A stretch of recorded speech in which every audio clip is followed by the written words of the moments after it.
Hi everybody, welcome to our channel. If you like what you see, don't forget to hit the subscribe, and if you want to be informed about it when it happens, hit the notification. Now, this is my friend Kim and I'm Annie, and Kim is going to help me give you a bit of an introduction of myself, and she's going to just ask me a few questions of the sort of things that she would want to know, and hopefully there are things that you might want to know as well. So I'm going to hand over to Kim now to drill into my mind and see what's there. Hi everyone, today me, the person gonna be get some secret Oh, a secret? about Annie, and then let's see what she gonna say to us about my curious question. Firstly, I would like you and me to know more about Annie, and then let her introduce herself about her to us. How that go? Sure. Is there anything specific you want to know? I think that's a challenge. You're going to ask me to tell a secret. No, left is to the last. We would like to know you more. Okay, so You know, what would you and like? then the audience maybe want to know you. They could ask more. questions in the comments, maybe. Yeah, later. Okay. But I would like to know you more about as more than I been know you before, and then especially I would like our audience and to know you more. Okay. What would you like to know? I would like to hear about a little bit of your background. Oh, your sorry. What, my background? No, Nothing behind me. not your. No, Yeah. that was the last video. As your background. No, that's the right word. Yeah. Okay. So shall I About go? who you are, where you from. I know you in Australia at the moment, but a little bit I just be suspicious and curious about you have a little bit accent as well, and then your very generic background too. Okay, a little bit about my background. So, Yeah, and then yourself. I was born in New Zealand, and I was raised there, and I had, well, a lot of interesting experiences there. One of them was that when I was born a boy, by the way. I'm a transgender woman, don't act surprised.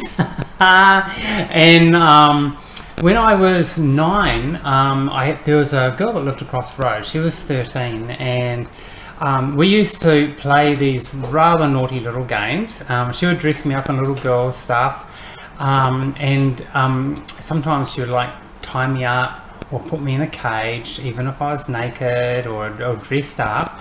And you think about it, this is just children playing. And some people tell me, oh, you've been abused. And sometimes I think, oh, I think maybe I made that happen.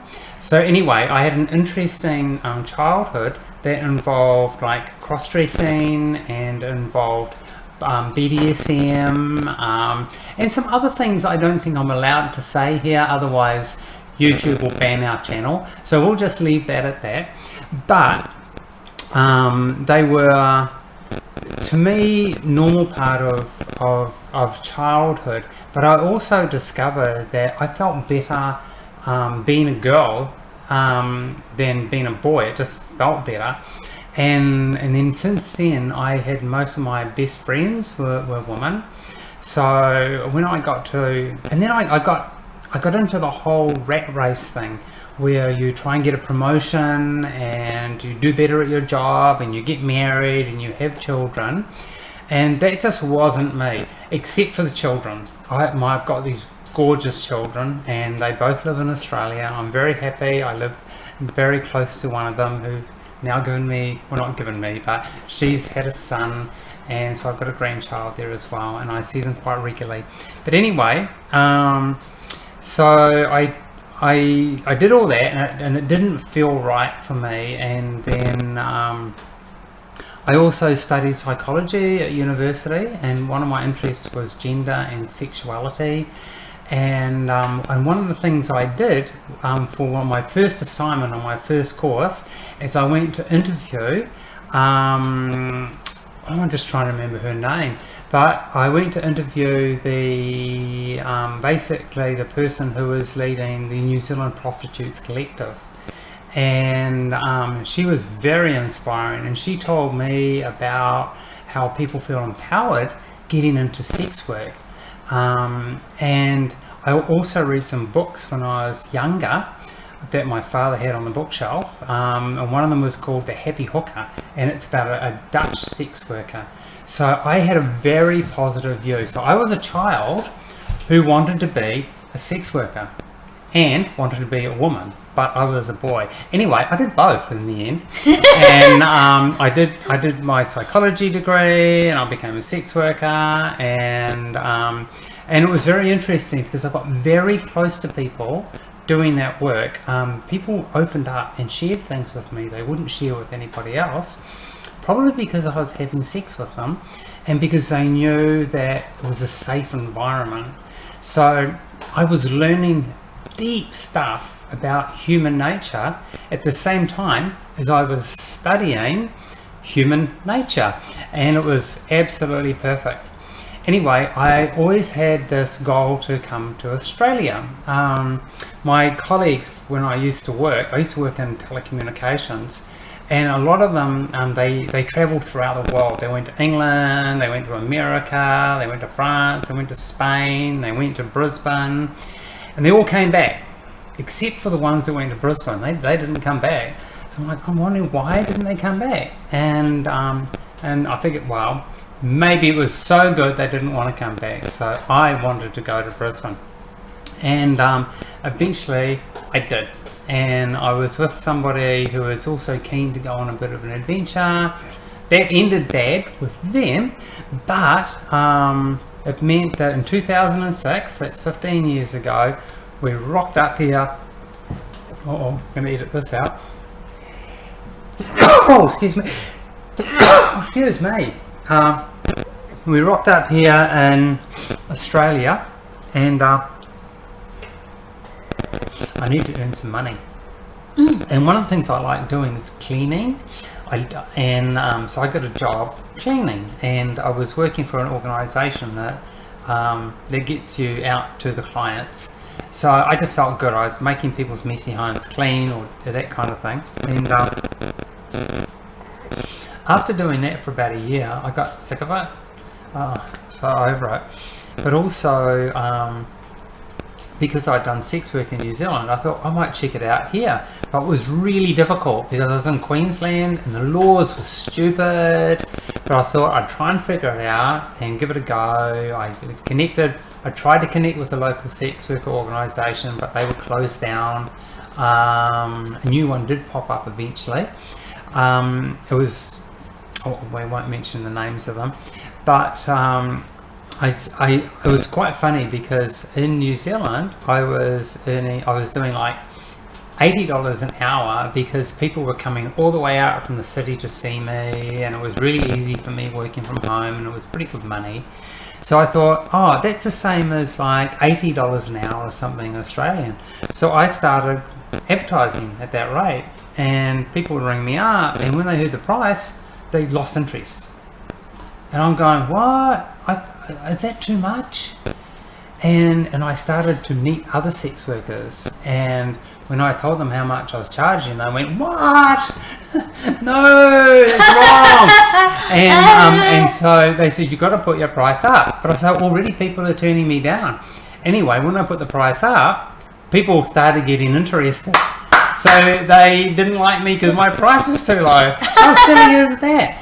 Anyway, so